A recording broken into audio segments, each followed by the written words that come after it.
Hello, horror fiends, and welcome to Guess What? You're Wrong, the podcast where we dive into all things horror and spoil the hell out of every movie we discuss. With me, Big D, as your host, be prepared for a terrifyingly good time. From classic slasher flicks to contemporary horror masterpieces, we're going to explore the genre from every angle that we can and leave no stone unturned. Horror, prints, and shine. New conversations, same podcast. So buckle up, bonehead, because you're going for a ride. Enjoy the show! Now, before we get into this episode too far, I just got a little disclaimer here. First off, all audio used in this podcast is used under the protection of fair use. And as with all the movie reviews that I do here on Guess What? You're Wrong, we're going to spoil the hell out of every single thing we talk about. So, you have been warned.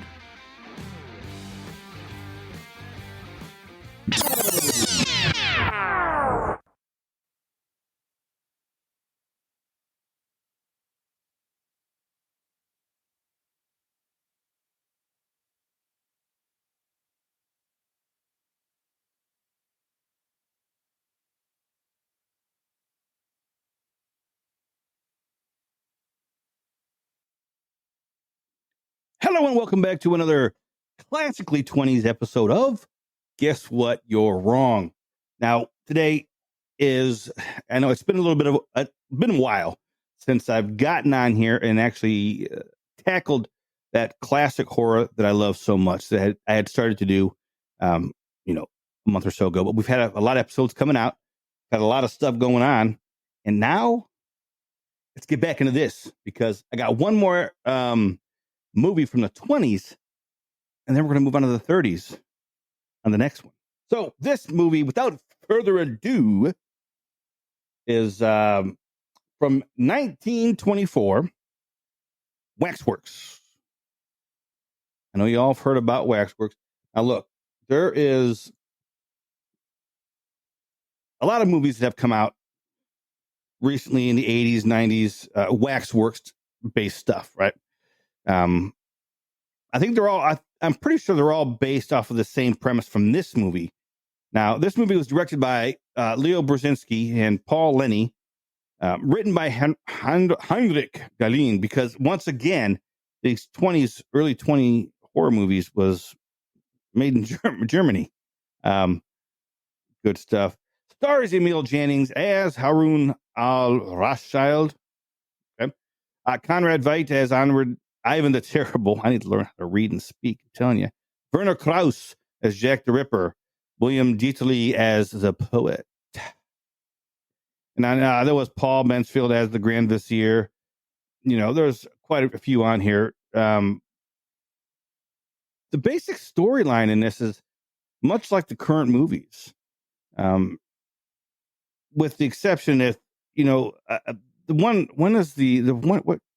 came out in the 80s, I think, here. Let me see. Waxworks. 1988. So the 1988 film is what I'm thinking of. It starred Deborah Foreman, Zach Galligan, and Anthony Hick. Now, with these types of movies, basically you have some unsuspecting people that make their way into a waxworks, a wax house, whatever they call them. And the wax beings start coming alive and ensue horror on the people that are there. It even happens, they even did a more recent one, didn't they, with, what's their nuts from the hotel? The, hotel lady, Paris Hilton, right? Didn't they just do that with Paris Hilton? Something like that?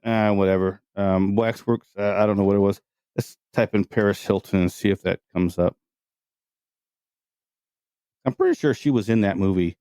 Yeah, that one's called House of Wax. Same premise, same kind of thing. That was from 2005, but it's the same kind of thing. The waxworks inside these house of wax thing, they come alive. But the difference is in this one here, we have a guy that runs the waxwork that actually wants to hire somebody who hires a journalist or a poet to actually write stories for the different displays that he has, right? He has put write a backstory for his wax models of Harun al-Rashid, Ivan the Terrible, and Jack the Ripper, in order to draw more of an audience. So, the Harun al-Rashid one was interesting. The poet, sees himself in his story as the pie baker, Assad, where he lives with his wife, Maimun, yeah. And this whole story is the Rashid ends up finding out about this guy's wife because the Grand Vizier sees her. They're trying to find this man. There's a whole big storyline with this. But he sees the baker's wife, and he becomes enchanted with her, basically obsessed with her, after being captivated by her beauty. Now he steals away from his castle because there's one night out of the year or something like that where the nobles have to dress as peasants, and they walk around amongst the peasants. Now this guy is not going to fit in among the normal people, the everyday people, because this guy is large and in charge, if you know what I mean. And if you don't, too bad. But anyway, he sneaks his way into the baker's house, where the wife is at, and starts, now they had this thing called a wishing ring. This is one thing that I had forgotten. He slips in Assad. It's confusing. Assad is the baker. He sneaks into the castle because he wants to steal this thing called a wishing ring, which is supposed to be, I don't know, it's wishing ring. So he goes in there and he sees somebody lying in al-Rashid's bed. He cuts off his arm and he's freaking out because there's no blood, there's no nothing. There's he takes off running through the city. Al-Rashid's guards are chasing him as well. But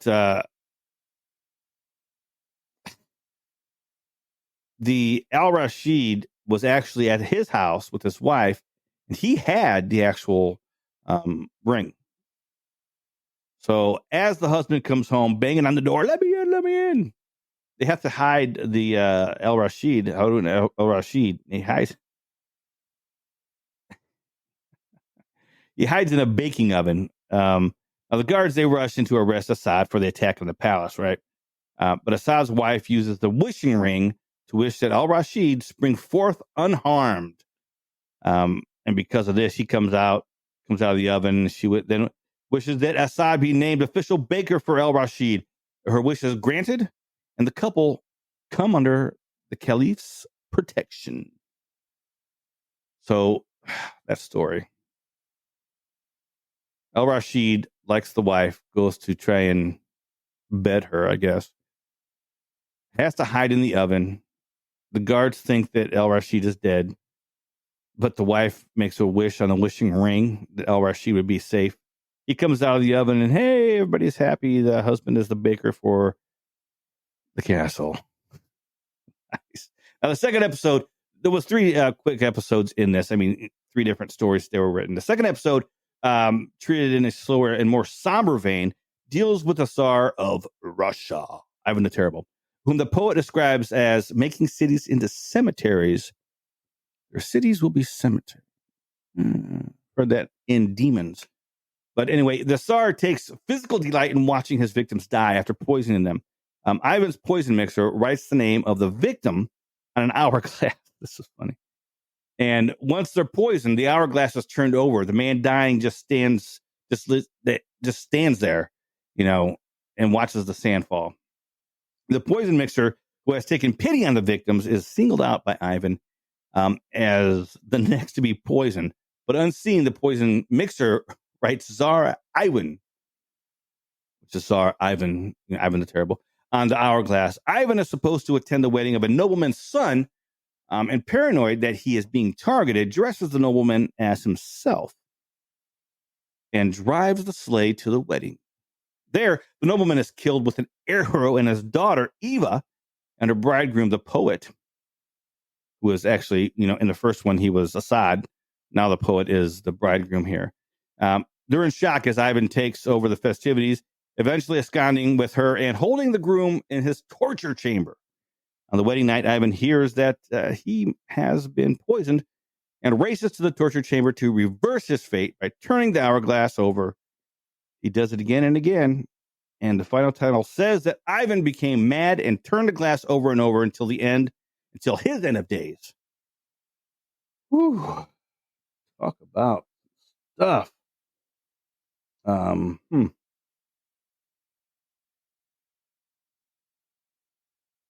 Anyway, so the final story is Jack the Ripper. Now, after the poet finishes the two stories, he wakes up to find that the wax model of Jack the Ripper has come to life. The character's name was changed to the Victorian urban legend character of Spring Hill Jack. Was he the same? I don't know. And British Prince, okay, blah, blah, blah. He felt referring to and depicting a real mass murderer was offensive. That's why they changed it to Spring Hill Jack instead of Jack the Ripper. Jack stalks both poet and the Waxworks' own daughter. Wait. Yeah. Well, these notes are cray-cray, brah. The poet and the girl flee, but find that they can't escape Jack through the dark, twisted halls of the museum. As Jack Jekyll. As Jack draws close enough, multiple versions of him appear. And as his knife begins to slash, it provokes the poet to wake up to realize that the last experience was a dream. This last one is very dreamlike, because they have these times where people are appearing and disappearing and coming in and out, and it's all very, very dreamlike. But it was nice. I mean, it was good. It was a good movie. Now, is there any trivia? Because that's pretty much it for the movie there. I mean, that's the three storylines. Originally, there were 4 episodes planned, but the 4th, Ronaldi, there wasn't any money left to make it. Oh, nice. Ran out of ducats. Let's see here. Now, there's not much more in here for trivia. But that's basically it. I mean, boy, this is a short-ass episode, isn't it? What are we, 12 minutes in? And we're already finished with Waxworks from 1924. Now, going forward, we're going to be tackling the 30s next here. Let me see if I do have a list here of what we're actually going to be covering in the 30s. 1930s, Frankenstein from 1931, Dr. Jekyll and Mr. Hyde from 1931, Vampire from 1932, and Hunchback of Notre Dame from 1939. Can't wait to tackle those things, baby. Let me tell you.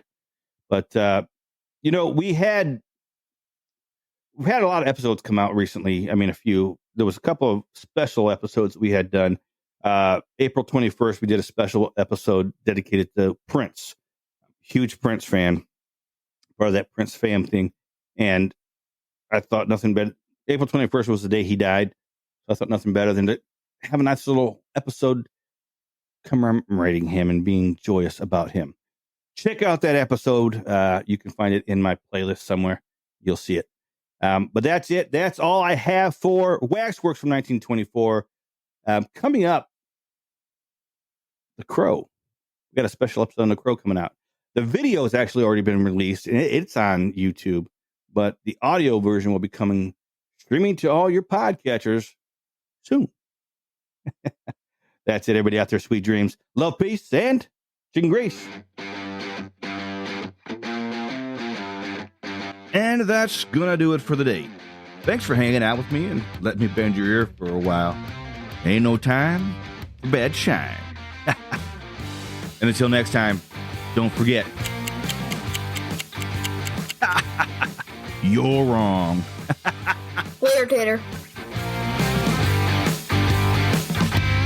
This concludes concludes our broadcast day. Good night, and God bless America.